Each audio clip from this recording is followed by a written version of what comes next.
yan, ito ay chapter 2 sa libro. Okay? Inad kasi ito ng ibang campuses. So remember, lahat ng subjects nyo, starting midterm, departmental ang exam. So from different campuses yung gagawa ng exam. Okay? So back to 120 items yung midterm exam natin for biopharmaceutics. Yung distribution of points, binigay ko sa inyo. So ito, additional chapter kasi ito, di ba hindi ko naman kayo pina-require ng libro, pero huwag niyo sabihin na hindi ko pina-require. Medyo pricey lang kasi, and may PDF naman sa Canvas. And nandito rin naman, yung mga salient features na lang yung di-discuss ko. Since ako naman yung gumawa nung for fundamentals of pharmacokinetics. So lahat ng i-read ko, lahat ng slide na sasabihin ko, yun yung aralin nyo. Okay? Yun yung lalabas sa exam. Okay? And overview tayo ng compartmental models later. Okay? So for mathematical fundamentals in pharmacokinetics, so yung focus natin, we'll have yung exponents and logarithms, graphs, curve fitting, then yung linear regression, also known as your least square method. So, try natin solve yung following problems, though hindi siya kasama sa exam. Actually, fundamental to on how to compute concentration. Wait lang.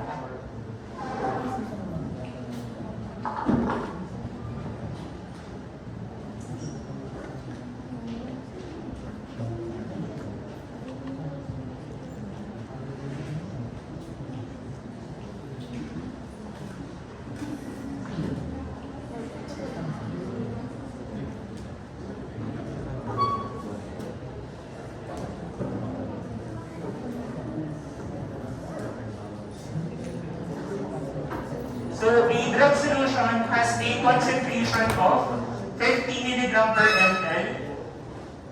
What amount of drug is contained in 20.5 ml of the solution? That would be your letter E. Letter B in 0.4 liters. Then letter C, what volume of the solution will contain the 30 mg of the drug? So, compute ko natin yung letter A.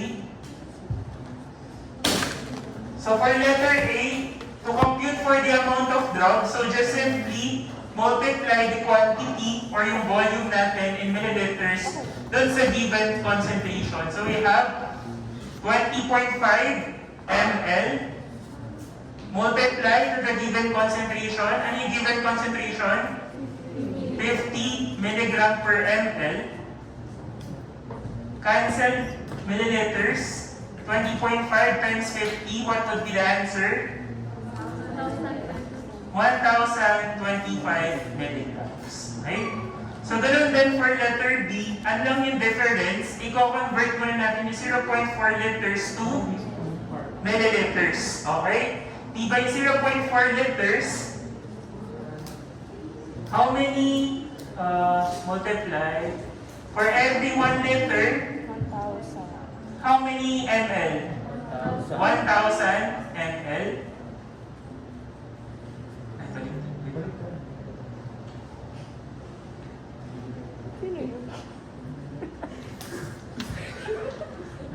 1 liter, 1,000 ml. Hindi, tama lang.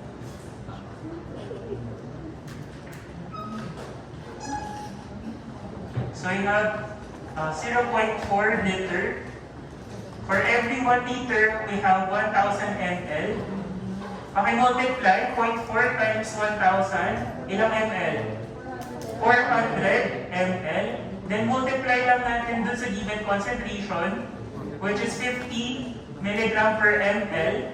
Cancel out ml. What would be yung answer natin for letter B? So we have, ano answer? 20,000 milligrams. Okay? How about in letter C, pag volume naman yung nawawala, para natin computin yung volume of solution. So, for letter C, simply, yung amount in grams, yung 30 milligrams, i-divide natin sa given concentration. Okay? So, divided by 50 milligram per ml, cancel out milligrams. So, 30 divided by 50, what would be the answer? 0.60 ml. Okay? Pakipicturean number 2.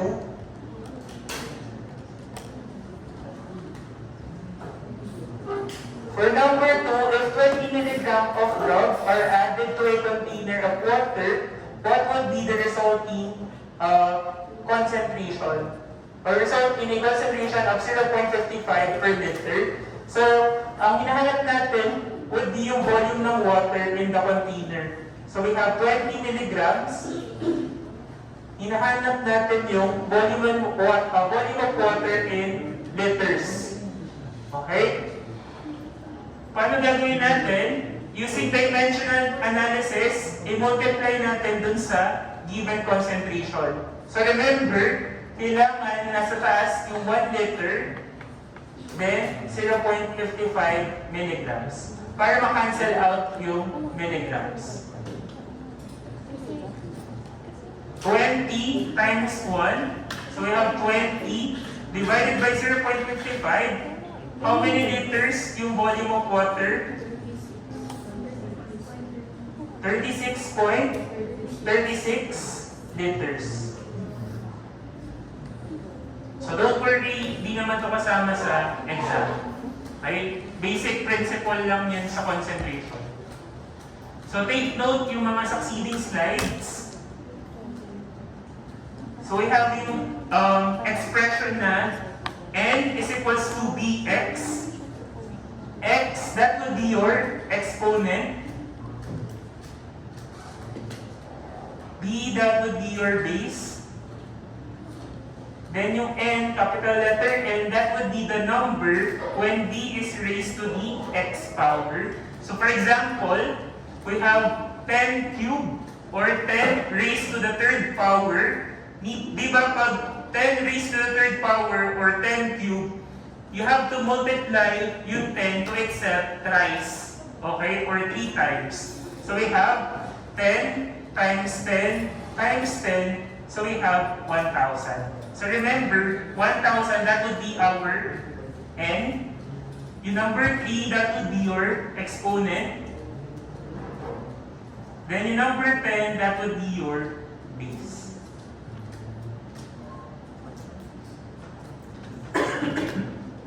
Pwede nyo picturean.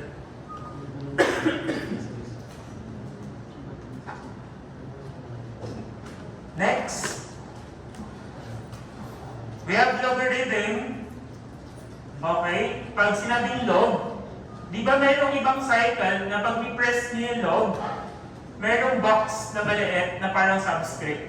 Meron pang may cycle na ganito. So remember, ano lang ilalagay nyo? 10. Okay? Kasi nga, by definition, kapag logarithm to the base 10. Okay? Di ba sinabi ko naman yun before, lalagyan nyo ng 10. Pero most of your cycle naman, hindi na kailangan. Okay? Doon lang sa ibang cycle. Okay? Then, when you see ln, natural logarithm to the base e. Di ba remember yung e, that would be your Euler's constant. So take note, logarithm does not have units. Okay? Ang logarithm, unitless. Okay? So take note yung mga practice problem. So for example, number 1, find the value of log of 35. So just simply press log, then 35. So log 35. Then for decimal places, what would be the answer? 1.5441. How about log 0.0001? 0.028. Pag masyadong malaki yung number, kapag decimal, makapansin nyo, magiging negative yan. Log 0.028, what would be the answer? Negative 1.5528. Negative 1.5528. How about number 3? Pag antilog, di ba sa pH calculation, para natin gagawin yung antilog, shift plus log. So remember, yung antilog, shift plus log. Then, di mag-appear na number 10, nakita po. Then, yung given, yung 0.028, saan natin lalagay? Sa exponent. Okay? So, we have 10 raised to 0.028. What would be the answer? 1.0666. 1.0666. Okay? Then we have number 4. Euler's constant or E raised to negative 1.3. Di ba remember kapag E, shift plus ln. May mag-appear na letter E, ilalagay sa exponent yung negative 1.3. What would be the answer? 0.2725.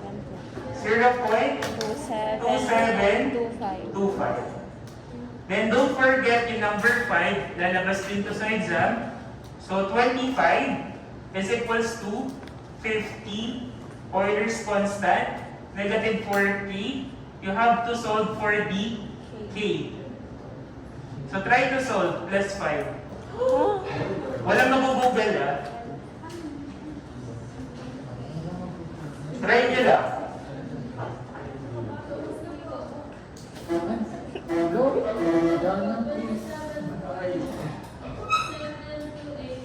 Ano? 27.728. Hindi po. Ay, lapit na lang dito, tapos bulong na lang sa akin.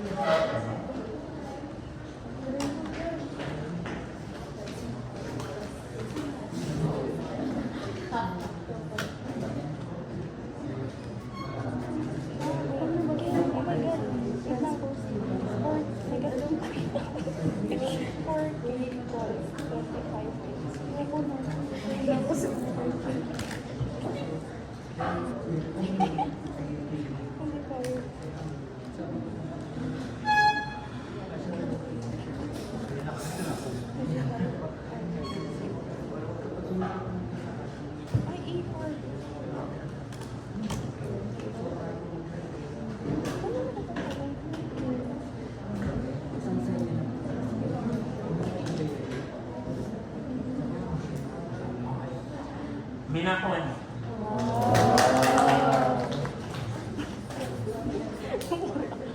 Ano man sagot mo? 7.75. Try natin i-solve. Burahin ko ah. Pwede nyo picturean muna, then burahin ko yung annotations. Burahin ko na. So, to solve for value of t, so we have 25 is equals to 50 e raised to negative 40. Remember, para ma-solve natin si t, kailangan matanggal muna yung numerical coefficient na katabi ng Euler's constant, which is yung 50. So you have to divide both sides by 50. I-divide natin both sides by 50. 25 divided by 50, so we have 0.5 is equals to Euler's constant, negative 40. In order for us to cancel out yung Euler's constant, kailangan natin i-take yung natural logarithm ng both sides. So, i-ln natin both sides. Okay? So, you have ln 0.5 is equals to ln Euler's constant, negative 40. Papansin nyo, pag yung ln e, mga cancel yan, magiging 1 na lang kasi yan. Okay? Then, ano yung answer niyo sa ln 0.5? Negative 0.693. Okay? Then, di ba pag na-cancel out yung ln e, naging 1, ang magtira na lang is negative 4a. Then, to solve for the value of a, i-divide natin both sides by negative 4. So remember, pag na-divide tayo ng dalawang negative number, ang magiging quotient natin ay positive. Okay? So negative 4 divided by negative 4, so we have 1. So k na lang to is equals to negative 0.693, i-divide nyo sa negative 4. What would be the answer for decimal places? 0.173. Okay. Meron tayong way to counter-check kung tama yung answer natin. So try natin ilagay yung 0.1733 dun sa equation. So we have 25 is equals to 50, Euler's constant, negative 4, multiply sa 0.1733.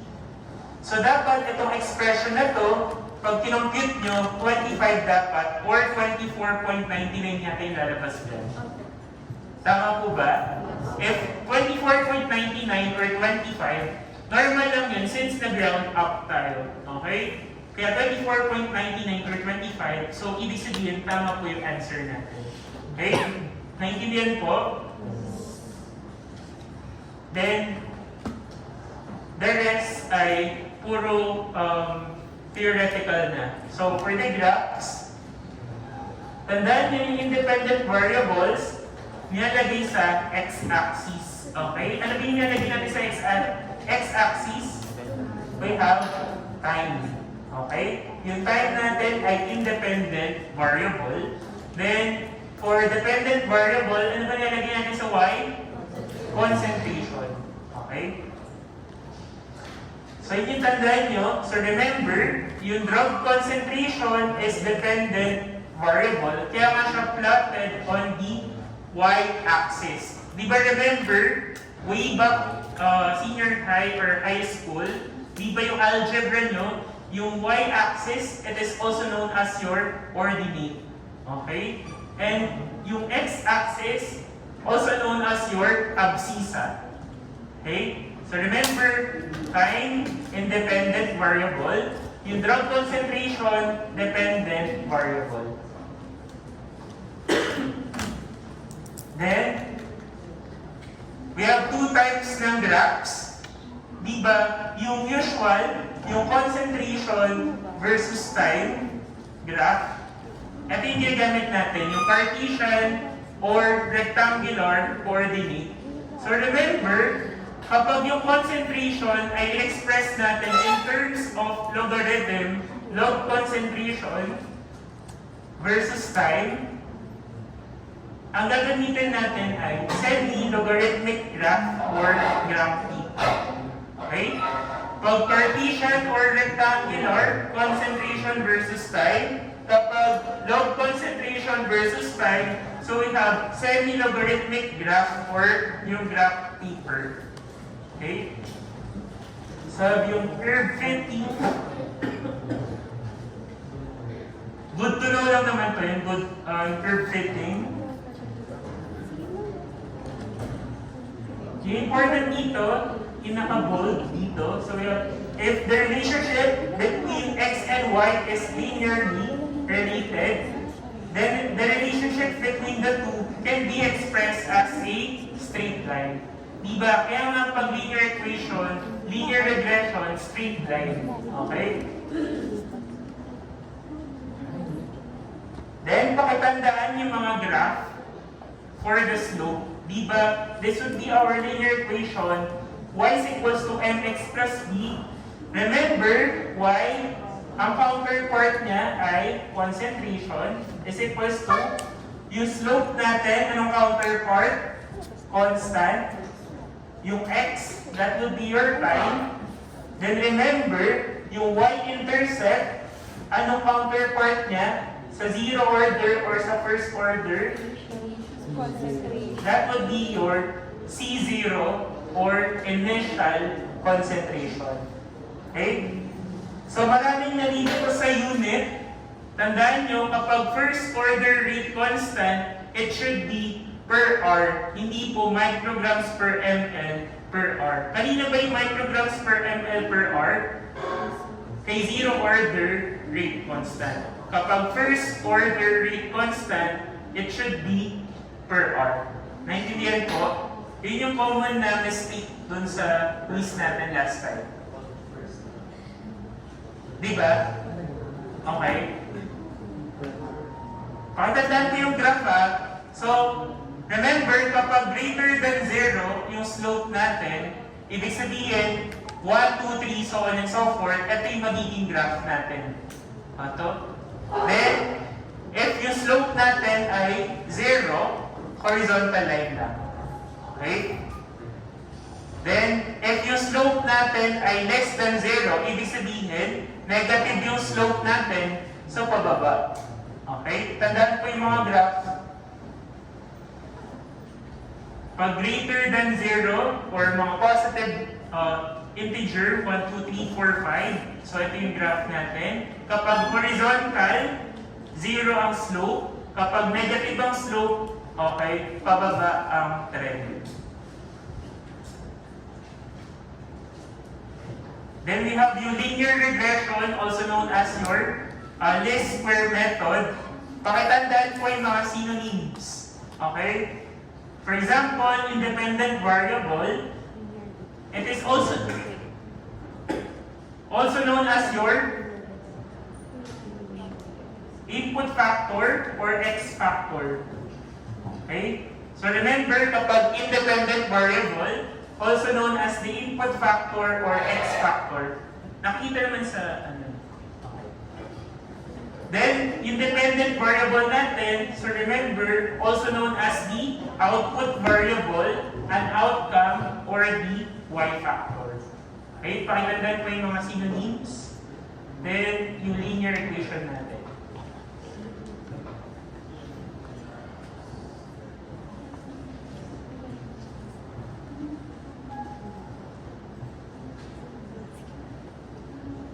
Then, in order to assess yung strength ng linearity, okay, di ba sa method validation sa Fan 1, yung linearity, okay, in-assess natin yung R-square, yung correlation coefficient.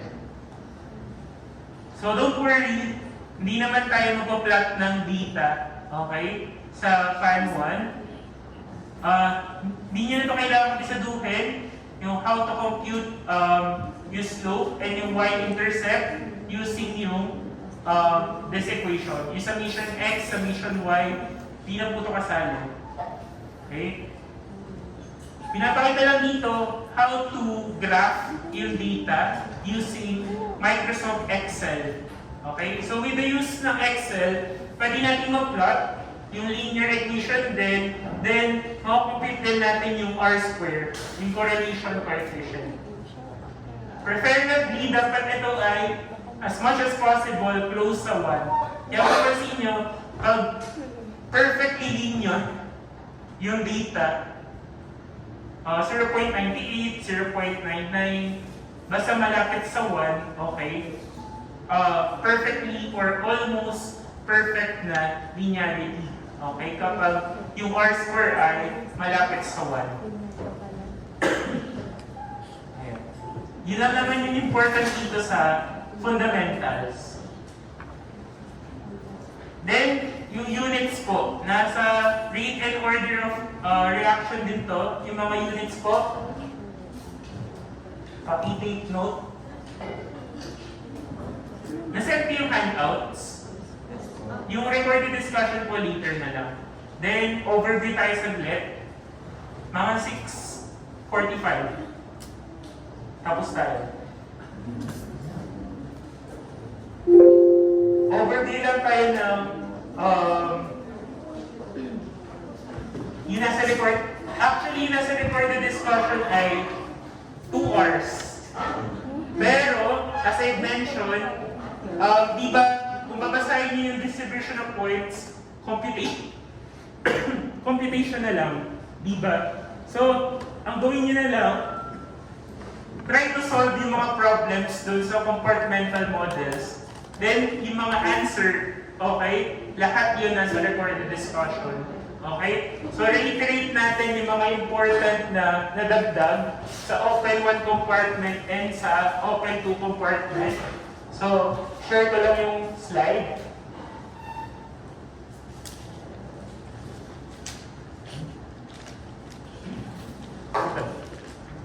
So, don't worry, isend ko yung recorded discussion. So, yung nadagdag lang sa Open 1 compartment,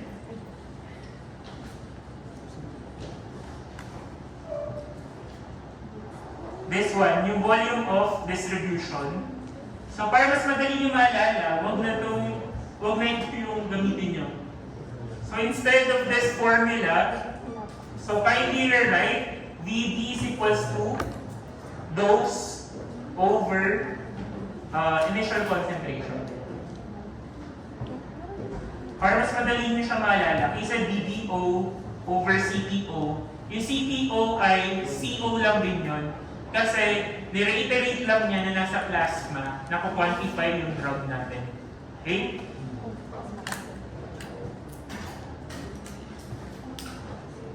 So remember, yung elimination rate constant, yan ay sum between the metabolism rate constant and elimination rate constant. Di ba, nung predict natin, yung elimination ay collective term for metabolism and excretion. And nakita ko yung sa distribution of points, may sinabi ako doon na parts of concentration versus time graph. Nakita ba? So, kindly review lang yung diniscuss natin ng prelim, yung NEC and EC, duration of action, onset of time, ano pa ba? Cmax, Tmax, okay. Reviewin nyo lang yung parts ng concentration versus time graph. Yung mga definition, yung side notes ko, reviewin nyo lang yung part na yun kasi part yun ng fundamentals. Okay? Then, sa Open 2 compartment, ito yung mas challenging kasi medyo madami yung formula. Okay? So, for Open 2 compartment,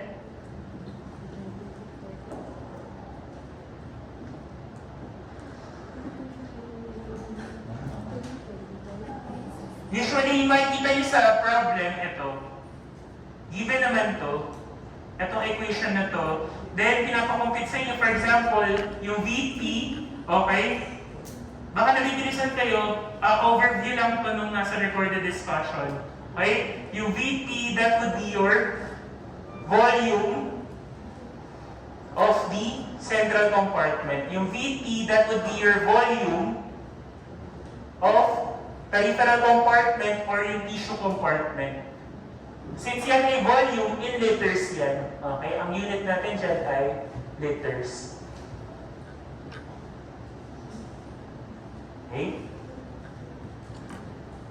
Yung big letter A and small big letter A and big letter B, that would be yung y-intercept pag letter A sa distribution, pag letter B sa elimination. Then, small letter A and small letter B, that would be your hybrid constant. Okay? Nasa recorded discussion to. Remember, kapag constant, yan ay per R. Remember, sa compartment model and sa AUC, makikita nyo, ma-observe nyo, puro first order yan. Okay? First order pag AUC.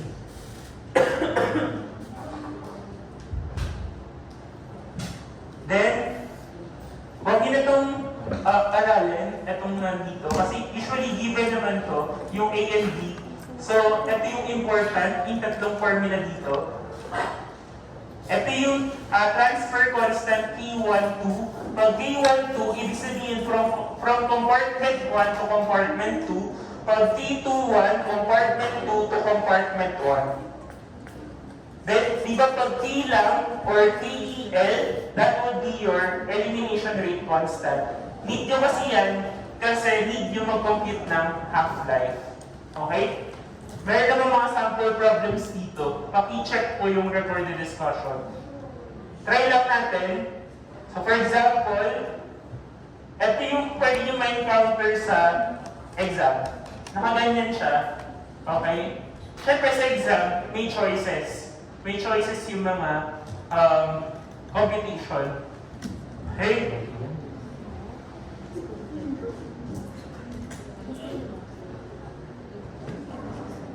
So try natin yung T1, 2. Remember, yung 7 and 13, that would be your big letter A and big letter B. Yung small letter A, yung 2.3, and small letter B, that would be your 0.61. Remember, pag maglalagay kayo ng value ng hybrid constant, kailangan ay omit nyo yung sign. Parang sa mga rate constant, yung omit nyo yung negative sign. So, pakita natin dito. So, later naman, kailan natin kailangan na naka-negative sila. So, bibigyan ko kayo ng example sa huli. Okay? So, try natin yung T1, 2 using this. So, we have A times B. So, we have 7 times 13. Actually, pwede ito diretso sa calculator. Even wala kayong fraction key, pwede. Basta marami lang parentheses. Okay? So, 7 times 13, 0.61 minus 2.3 square over A plus B. So, 7 plus 13. 7 times 0.61 plus 13 times 2.3. So, try niyo pong input sa calculator ng diretsyo. Kung hindi kaya, pwede naman portion by portion. Okay? Pero tuturuan ko kayo, lapit lang dito pag hindi nakuha.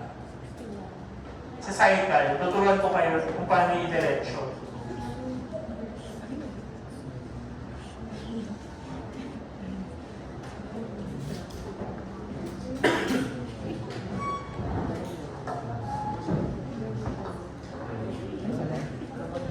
Hindi ko naahanap yung pinasini mo sa akin. Ano sa ba? 0.75 ba? Ano na po mo, sir? 0.75. Hindi 6. 2.28. 0.38. Rate constant for decimal places, it should be 0.3803 since yan ay constant per hour. Remember, nasa recorded discussion to, sinample ko lang para alam niyo kung paano mag-place ng values. Sino hindi kaya ng continuous? Ilapit lang dito. Tatry natin.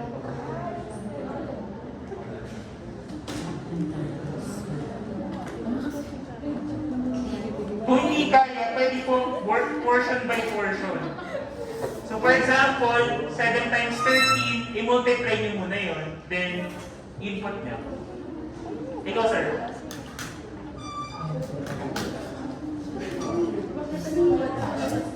Wala yung A sa PPT. Wala ka sa... Wait lang. Ito lang ayos. Dapat, may open pa rin sa open pa rin sa Ay, mali na yun. Makakanda daw.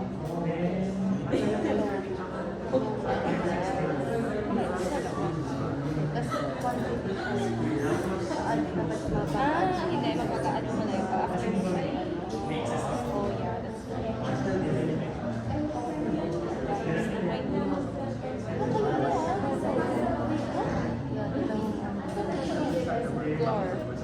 Dalawan mo kasi.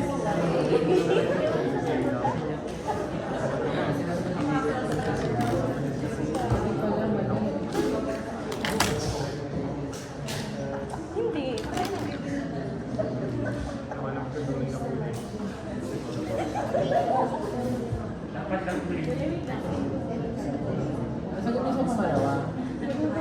AC. Pwede mo siya. Saan? Hindi ba? Compartment 2 to compartment 1. Two? Aling po? Aling po?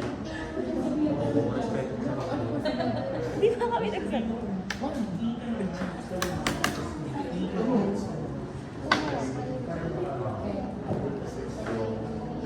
Pwede mo siya. Wait lang, nasagutan ko na kayo. Meron pa bang di nakakuha? Try natin. 7 times. Even yung mga cycle na walang fraction, kaya yan. Nagawa namin yan sa ibang cycle. Kahit wala siyang fraction, pwede. Kaya lang, ang dami namin ginagawang parentheses kasi. Pag nagkulang kasi kayo ng parentheses, mag-syntax error yan.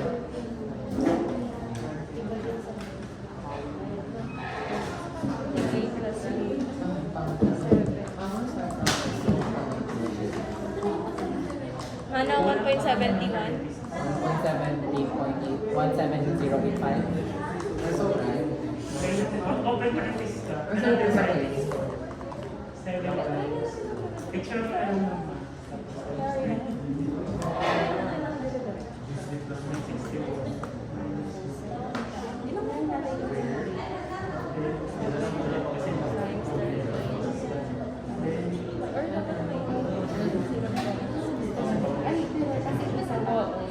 Nasa na po sa phone?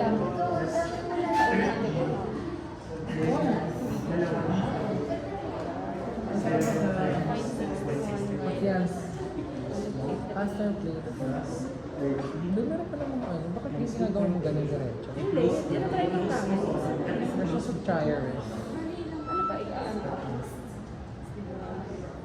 As dalawa. Or tapos. Picture mo dyan. Okay na. 7 times. Punta tayo sa last. Ilan negative yung mga hybrid constant. Diba, remember dito, pinapakompute yung concentration after 6 hours. Papansin niyo, may letter T dito, ipapalit ko lang yung 6 hours doon. Okay?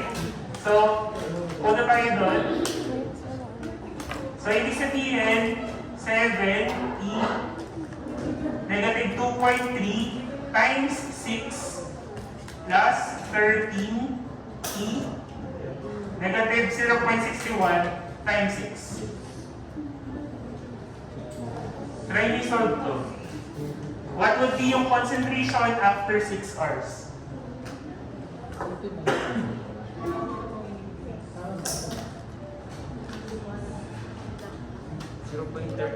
Zero point 2 decimal places lang dito pag concentration. 0.33. 0.33 milligrams per liter or micrograms per ml. Di ba nasabi ko naman sa inyo ito kanina? Tama ba?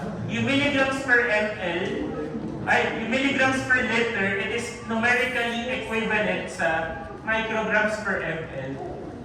Ay, and nireiterate ko naman yun sa discussion. Okay? So the rest po, nasa discussion po lahat yun. Okay? So ito, overview lang talaga to yung diniscuss ko para may idea kayo. So, please, take time para answerin yung mga assignment. Remember, pwede mag-duo, trio, by group. Okay? Todo yun ha. Todo yun ha. Para tumaas yung interfaces nyo. Then, November 7 or November 7 ng gabi, i-release ko lahat ng correct answer para meron kayong sample problem before ng midterm exam. Meron pa po bang concern?